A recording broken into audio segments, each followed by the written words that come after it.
నమస్తే అండి, నేను అపర్ణ. భారతీయ సంస్కృతికి స్వాగతం. తిరుప్పావై 28వ పాసురం.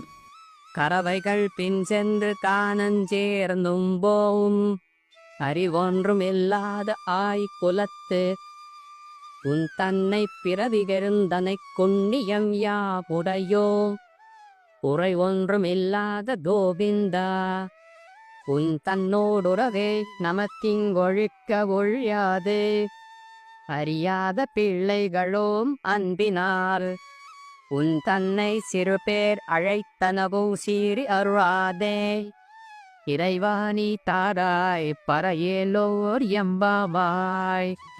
ఓ కృష్ణ, మేము అవివేక శిఖామణులం. తెల్లవారగానే చద్ది తిని పశువుల వెంట అడవికి పోయి పశువులను మేపి సాయంకాలం తిరిగి చేరుతాము. వివేకం లేనివారము, అజ్ఞానులము. నీవు మా గొల్లకులంలో జన్మించుటయే మాకు భాగ్యం. నీతోటి సహవాసమే మాకు అదృష్టం. ఈ బంధమెన్నటికీ తెగనిది, తెంచలేనిది. అందుకే మా గోపికా కులం ధన్యమైంది. పరిపూర్ణ కళ్యాణ గుణగణాలతో ప్రకాశించే నీవు గోవిందుడవు. మాకు లోక మర్యాద ఏమాత్రం తెలియక నిన్ను చిన్న చిన్న పేర్లతో కృష్ణ, గోవింద అంటూ పిలిచాము. కృష్ణ, అలా నిన్ను పిలిచినందుకు కోపగించుకోకు. జ్ఞానులు పొందవలసిన ఆ పరవాద్యమును ఈ కారణమున మాకు ఇవ్వననకు.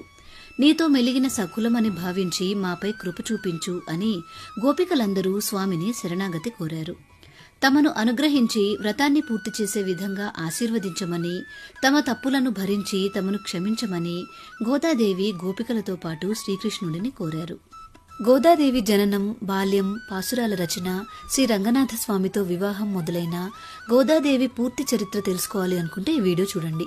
ఈ ధనుర్మాసంలో తప్పకుండా వినాల్సిన కథ. లింక్ డిస్క్రిప్షన్లో ఉంది. మీకు ఈ వీడియో నచ్చిందా?